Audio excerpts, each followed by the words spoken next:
Hi hello ಎಲ್ರಿಗೂ ನಮಸ್ಕಾರ. Welcome to my channel.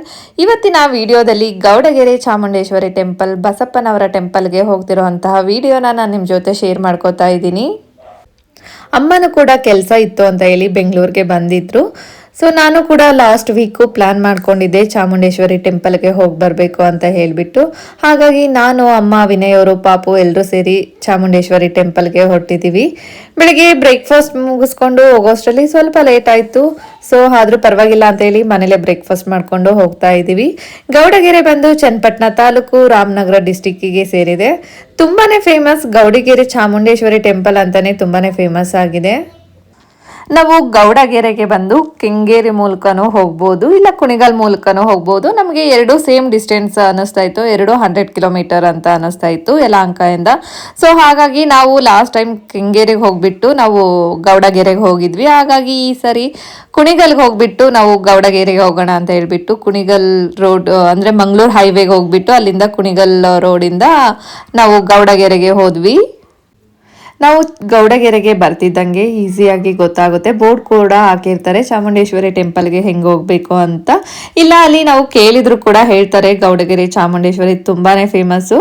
So ನಮಗೇನಾದ್ರು root ಗೊತ್ತಾಗಲಿಲ್ಲ ಅಂದರೆ ಯೂಶಲ್ ಆಗಿ ಯಾರನ್ನಾದ್ರೂ ಕೇಳಿದ್ರು ಕೂಡ ಹೇಳ್ತಾರೆ. ಇಲ್ಲಿ ಕಾರ್ನ ದೂರದಲ್ಲೇ ಪಾರ್ಕ್ ಮಾಡಿಬಿಟ್ಟು ನಡ್ಕೊಂಡು ಹೋಗ್ತಾ ಇದ್ದೀವಿ. ಮುಂಚೆ ಎಲ್ಲ ಇಲ್ಲಿ ತೋಟಗಳು ಇತ್ತಂತೆ, ಅದನ್ನೆಲ್ಲ ತೆಗೆದುಬಿಟ್ಟು ಈಗ ಪಾರ್ಕಿಂಗ್ ವ್ಯವಸ್ಥೆನ ಮಾಡಿದರೆ. ಫ್ರೀ ಪಾರ್ಕಿಂಗ್ ಇರೋದಿಲ್ಲ, ಪೇ ಮಾಡಬೇಕು ಪಾರ್ಕಿಂಗಿಗೆ. ಸೊ ಇಲ್ಲಿ ಪ್ರತಿಯೊಂದು ತೋಟಗಳನ್ನ ತೆಗೆದುಬಿಟ್ಟು ಪಾರ್ಕಿಂಗ್ದೇ ಬೆನಿಫಿಟ್ ಚೆನ್ನಾಗಿದೆ ಅಂತ ಹೇಳ್ಬಿಟ್ಟು ಪಾರ್ಕಿಂಗ್ ವ್ಯವಸ್ಥೆನ ಮಾಡಿದ್ದಾರೆ.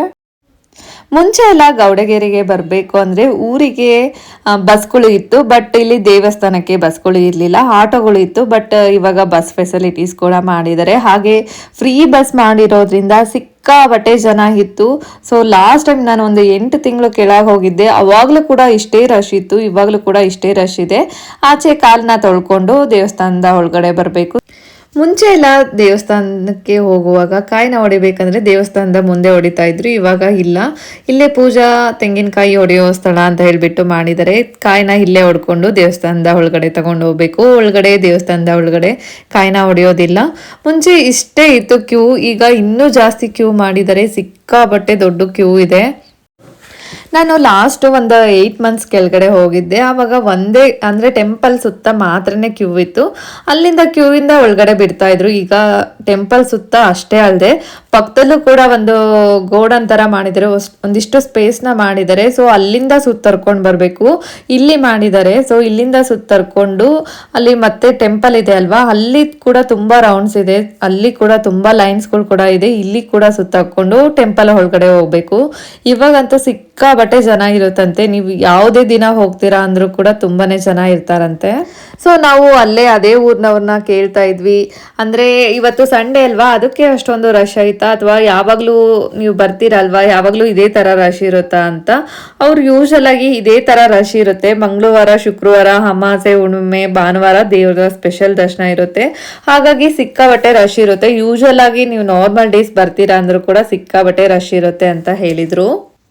ಚಾಮುಂಡೇಶ್ವರಿ ಟೆಂಪಲ್ ಅಲ್ಲಿ ತಾಳಗೆರೆ ಶಾಸ್ತ್ರ, ಬಸಪ್ಪನವರ ಆಶೀರ್ವಾದ, ನೀರಿನಲ್ಲಿ ತೇಲುವ ರಾಮನ ಕಲ್ಲು, ಆಂಜನೇಯನ ಮೂರ್ತಿ ಇದೆ. ಆರೋಗ್ಯದಲ್ಲಿ ಯಾವುದೇ ಸಮಸ್ಯೆ ಇದ್ರು, ಹಣಕಾಸಿನ ಸಮಸ್ಯೆ ಇದ್ರು ಇಲ್ಲಿಗೆ ಬಂದು ದೇವರ ಹತ್ರ ಕೇಳ್ಕೊಂಡ್ರೆ ಎಲ್ಲಾ ಸಮಸ್ಯೆಗೆ ಪರಿಹಾರ ಸಿಗುತ್ತೆ. ಸೊ ಇಲ್ಲಿ ಜನಗಳೆಲ್ಲ ಕಾಯಿನ್ನ ಹಚ್ತಾ ಇದ್ದಾರೆ ಅಲ್ವಾ, ಇದು ಬಂದು ಆಂಜನೇಯನ ಮೂರ್ತಿ. ನಾವು ಕೆಲಸ ಆಗುತ್ತೆ ಅಂತ ಹೇಳ್ಬಿಟ್ಟು ಕಾಯಿನ್ನ ಅಲ್ಲಿಗೆ ದೇವ್ರ ಮೇಲೆ ಹಚ್ಚಿದ್ರೆ ಅದು ಹತ್ತುತ್ತಂತೆ, ಇಲ್ಲ ಅಂದ್ರೆ ಅದು ಕಾಯಿನು ಕೆಳಗಡೆ ಬೀಳುತ್ತಂತೆ. ಇಲ್ಲಿ ಎಲ್ಲರೂ ಕೆಲವೊಬ್ರು ಟ್ರೈ ಮಾಡಿ ನೋಡ್ತಾ ಇದ್ದಾರೆ, ಕಾಯಿನ್ ಇಟ್ಬಿಟ್ಟು ನೋಡ್ತಾರೆ. ಪಕ್ಕದಲ್ಲೂ ಕೂಡ ಅಲ್ಲಿ ರಾಮನ ಕಲ್ಲನ್ನ ಇಟ್ಟಿದ್ದಾರೆ. ರಾಮನ ಕಲ್ಲಿನ ವೈಶಿಷ್ಟ್ಯತೆ ಏನು ಅಂತ ಅಂದರೆ, ರಾಮ ಸೇತುವೆ ಕಟ್ಟೋದಿಕ್ಕೆ ಈ ಕಲ್ಲನ್ನು ಯೂಸ್ ಮಾಡಿದ್ರಂತೆ. ಹಾಗಾಗಿ ಈ ಕಲ್ಲು ನೀರಿನಲ್ಲಿ ಮುಳುಗೋದಿಲ್ವಂತೆ, ಈ ಕಲ್ಲು ನೀರಿನಲ್ಲಿ ತೇಲುತ್ತಂತೆ. ಸೊ ರಾಮನ ಆಶೀರ್ವಾದ ಸಿಗುತ್ತೆ ಅಂತ ಹೇಳ್ಬಿಟ್ಟು ಎಲ್ಲ ಬಂದಿರೋಂಥ ಜನ ಆ ಕಲ್ಲನ್ನು ಎತ್ತಿ ತಲೆ ಮೇಲೆ ಇಟ್ಕೋತಾರೆ. ನಾವು ಕೂಡ 1.5 ಅವರ್ ವೆಯ್ಟ್ ಮಾಡಿ ಕ್ಯೂ ಅಲ್ಲಿ ನಿಂತು ದೇವ್ರ ದರ್ಶನ ಮುಗಿಸ್ಕೊಂಡು ಆಚೆ ಬಂದ್ವಿ. ಆಚೆ ಬರ್ತಿದ್ದಂಗೆ ಚಾಮುಂಡೇಶ್ವರಿ ಅಮ್ಮನವರ ಮೂರ್ತಿಯನ್ನ ಮಾಡಿದರೆ. ಈ ಮೂರ್ತಿಯ ಹೈಟ್ ಬಂದು 60 ಅಡಿ ಎತ್ತರ ಇದೆ ಅಂತೆ. ಹಾಗೆ ತೂಕ ಬಂದು 35,000 ಟನ್ ತೂಕ ಇದೆ ಅಂತೆ. ಈ ಮೂರ್ತಿನ ಪಂಚಲೋಹದಿಂದ ಮಾಡಿದ್ದಾರೆ. ಊರಿನಿಂದ ಎಲ್ಲ ಮನೆಯವರು ಸೇರಿ ಕೊಟ್ಟಿರೋಂತಹ ತಾಮ್ರ, ಹಿತ್ತಾಳೆ, ಕಬ್ಬಿಣ, ಬಂಗಾರ, ಬೆಳ್ಳಿಯಿಂದ ಮಾಡಿದರೆ ಈ ಮೂರ್ತಿಯನ್ನ 3 ವರ್ಷಗಳ ಕಾಲ ಟೈಮ್ನ ತಗೊಂಡಿದ್ದಾರೆ ಈ ಮೂರ್ತಿಯನ್ನ ಮಾಡೋದಿಕ್ಕೆ. ಚಾಮುಂಡೇಶ್ವರಿ ಅಮ್ಮನವರು ಸಿಂಹದ ಮುಂದೆ ನಿಂತಿರುವಂತಹ ಮೂರ್ತಿಯನ್ನು ಮಾಡಿದರೆ ಈ ಚಾಮುಂಡೇಶ್ವರಿ ಅಮ್ಮನವರ 18 ಕೈ ಇದೆ. ಈ 18 ಕೈಯಲ್ಲೂ ಕೂಡ ಒಂದೊಂದು ಆಯುಧ ಇದೆ. ಲಾಸ್ಟ್ ಟೈಮ್ ಬಂದಾಗ ನಾನು ಈ ಥರ ಮ್ಯೂಸಿಯಂ ಏನೂ ಇರಲಿಲ್ಲ, ಬಟ್ ಈ ಸರಿ ಇದು ಗುಹೆ ಥರ ಏನು ಮಾಡಿದಾರೋ ಇಲ್ಲಿ ಮ್ಯೂಸಿಯಂನ ಮಾಡಿದಾರಂತೆ. ಇಲ್ಲಿ ಅನ್ನ ದಾಸೋಹ ಕೂಡ ನಡೆಯುತ್ತೆ. ನೀವು ಯಾವುದೇ ಟೈಮಲ್ಲೂ ಹೋದರೂ ಕೂಡ ಇಲ್ಲಿ ಅನ್ನ ದಾಸೋಹನ ಮಾಡಿಕೊಂಡು ಬರ್ಬೋದು. ನಾವು ದೇವರಿಗೆ ಏನಾದರೂ ಸಂಕಲ್ಪ ಮಾಡ್ಕೊಂಡಿರ್ತೀವಲ್ಲ, ನಮಗೆ ಕಾಯಿ ಕಟ್ಟೋದಕ್ಕೆ ಕಾಯಿ ಬೇಕು ಅಂದರೆ ಇಲ್ಲಿ ಟೋಕನ್ನ ತಗೋಬೇಕು. ಇಲ್ಲಿ ಟೋಕನ್ನ ತಗೊಂಡು ಸ್ವಲ್ಪ ದೂರ ಮುಂದೆ ಹೋದರೆ ಇಲ್ಲಿ ಕಾಯಿನ ಕೊಡ್ತಾರೆ. ನಾವು ಆ ಟೋಕನ್ ಅವರಿಗೆ ಕೊಟ್ಟರೆ ಕಾಯಿನ ಕೊಡ್ತಾರೆ. ಮುಂಚೆ ಎಲ್ಲ ಈ ರೀತಿಯಾಗಿ ಇರಲಿಲ್ಲ. ಇಲ್ಲಿ ವಿಗ್ರಹ ಏನು ಕಾಣಿಸ್ತಿದೇನೋ ಅಲ್ಲೇ ಡೈರೆಕ್ಟಾಗಿ 50 ರೂಪೀಸ್ ಕೊಟ್ಟರೆ ಕಾಯಿನ ಕೊಡ್ತಿದ್ರು. ಅಲ್ಲಿ ದೇವ್ರಿಗೆ ಮುಟ್ಟಿಸಿ ಕಾಯಿನ ಕೊಡ್ತಿದ್ರು. ಅದನ್ನು ತಗೊಂಡೋಗಿ ಮುಂದೆ ಏನು ದೇವಿ ಇದ್ದಾರೋ ಸೊ ಅಲ್ಲಿ ಮುಂದ್ಗಡೆನೆ ಅಲ್ಲಿ ಜಾಗ ಮಾಡಿದ್ದಾರೆ ಕಾಯಿನ ಕಟ್ಟೋದಕ್ಕೆ, ಅಲ್ಲಿ ಕಟ್ತಾ ಇದ್ವಿ. ಈಗ ಸ್ವಲ್ಪ ಚೇಂಜಸ್ನ ಮಾಡಿದ್ದಾರೆ. ಇಲ್ಲಿ ಹೋಗ್ಬಿಟ್ಟು ಕಾಯಿನ ತಗೊಂಡು ಬಂದು ಇಲ್ಲಿ ದೇವಸ್ಥಾನದ ಹತ್ರ ಹೋಗಿ ವಿಗ್ರಹದ ಹತ್ರ ಹೋಗ್ಬಿಟ್ಟು ಕಾಯಿನ ಕೊಟ್ರೆ ಅವರು ಕಾಯಿನ ದೇವರಿಗೆ ಮುಟ್ಸಿ ಕೊಡ್ತಾರೆ. ಕಾಯಿನ ಕಟ್ಟೋದ್ಕಿಂತ ಮುಂಚೆ ನಾವು ದೇವ್ರ ಹತ್ರ ಸಂಕಲ್ಪ ಮಾಡಿಕೊಂಡು ಕಾಯಿನ ಕಟ್ಟಬೇಕು.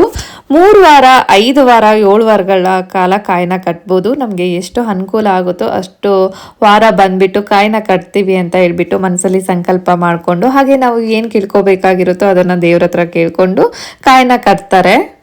ಇಲ್ಲಿ ನೋಡ್ಬೋದು ಉಪ್ಪಿನ ರಾಶಿನೇ ಹಾಕಿದ್ದಾರೆ. ಸೊ ಲಾಸ್ಟ್ ಟೈಮ್ ಹೋದಾಗ ಈ ತರ ಏನು ಉಪ್ಪು ಆರತಿ ಮಾಡ್ತಾ ಇರ್ಲಿಲ್ಲ, ಉಪ್ಪಲ್ಲಿ ಕರ್ಪೂರ ಹಚ್ಚಿ ಆರತಿನ ಮಾಡ್ತಾ ಇರ್ಲಿಲ್ಲ. ಸೊ ನಾನಲ್ಲಿ ಕೇಳಿದೆ ಏನಕ್ಕೆ ಇದನ್ನ ಮಾಡ್ತಾ ಇದ್ದೀರಾ ಅಂತ ಹೇಳ್ಬಿಟ್ಟು, ನಮ್ಮ ಕಷ್ಟಗಳೆಲ್ಲ ಉಪ್ಪು ಕರಗದಂಗೆ ಕರಗೋಗ್ಲಿ ಅಂತ ಹೇಳ್ಬಿಟ್ಟು ಉಪ್ಪಿನ ಮೇಲೆ ಕರ್ಪೂರನ ಇಟ್ಬಿಟ್ಟು ದೇವರಿಗೆ ಆರತಿನ ಮಾಡ್ತಾರೆ.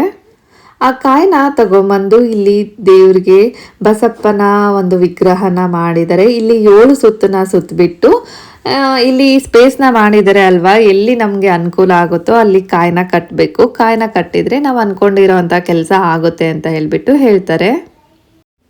ಇಲ್ಲಿ ಬಸಪ್ಪನವರು ಏನು ನಿಂತಿದ್ದಾರೋ ಇದಕ್ಕೆ ಬಸವಣ್ಣಂಗೆ ಬಸಪ್ಪ ಅಂತ ಹೇಳಿ ಕರೀತಾರೆ. ಸೊ ಇಲ್ಲಿ ಕೂಡ ಎಲ್ಲರೂ ಪ್ರದಕ್ಷಿಣೆ ಹಾಕಿ ಹೋಗ್ತಾರೆ. ನಾವು ಏನಾದರೂ ಅನ್ಕೊಂಡಿರೋಂಥ ಕೆಲಸ ಆಗುತ್ತೆ ಅಂದರೆ ಬಸಪ್ಪನವರು ಬಲಗಾಲನ್ನ ಕೊಟ್ಟರೆ ಕೆಲಸ ಆಗುತ್ತೆ ಅಂತ, ಕೆಲಸ ಆಗಲ್ಲ ಅಂತ ಹೇಳಿದರೆ ಇಲ್ಲಿ ಎಡಗಾಲನ್ನ ಬಸವಣ್ಣ ಅವರು ಕೊಡ್ತಾರಂತೆ. ಅಷ್ಟೇ ಅಲ್ಲದೆ ಗೃಹ ಪ್ರವೇಶಕ್ಕೆ ಕೂಡ ಈ ಬಸವಣ್ಣನ ಕರ್ಕೊಂಡು ಹೋಗ್ತಾರೆ. ಈ ಬಸವಣ್ಣನ ಕರ್ಕೊಂಡು ಹೋಗೋದಕ್ಕೆ ಅದಕ್ಕೆ ಆದಂಥ ಸ್ಪೆಷಲ್ ಆಗಿರೋವಂಥ ಒಂದು ರಥ ಕೂಡ ಇದೆ. ಅದರಲ್ಲೇ ಆ ಬಸಪ್ಪನವ್ರನ್ನ ಕರ್ಕೊಂಡು ಹೋಗ್ತಾರಂತೆ. ನಮ್ಮ ರಾಜ್ಯದಲ್ಲಿ ಮಾತ್ರ ಅಲ್ಲದೆ ಬೇರೆ ರಾಜ್ಯದಲ್ಲೂ ಕೂಡ ಬಸವಣ್ಣನವ್ರನ್ನ ಕರ್ಕೊಂಡು ಗೃಹ ಪ್ರವೇಶಕ್ಕೆ ಅಂತ ಹೇಳ್ಬಿಟ್ಟು ಅದರದ್ದೇ ಆದಂತಹ ರಥದಲ್ಲಿ ಕರ್ಕೊಂಡು ಹೋಗಿದ್ದಾರೆ. ಇಲ್ಲಿ ಚಾಮುಂಡೇಶ್ವರಿ ಟೆಂಪಲ್ಗೆ ಬರೋದ್ರಿಂದ ಪಾಸಿಟಿವ್ ಎನರ್ಜಿ ಬರುತ್ತೆ. ಸಿಕ್ಕಾಪಟ್ಟೆ ಮೈಂಡ್ ರಿಲೀಫ್ ಅಂತ ಅನಿಸುತ್ತೆ, ಮನಸ್ಸಿಗೆ ಒಂಥರ ನೆಮ್ಮದಿ ಅಂತ ಅನ್ಸೋಕೆ ಸ್ಟಾರ್ಟ್ ಆಗುತ್ತೆ.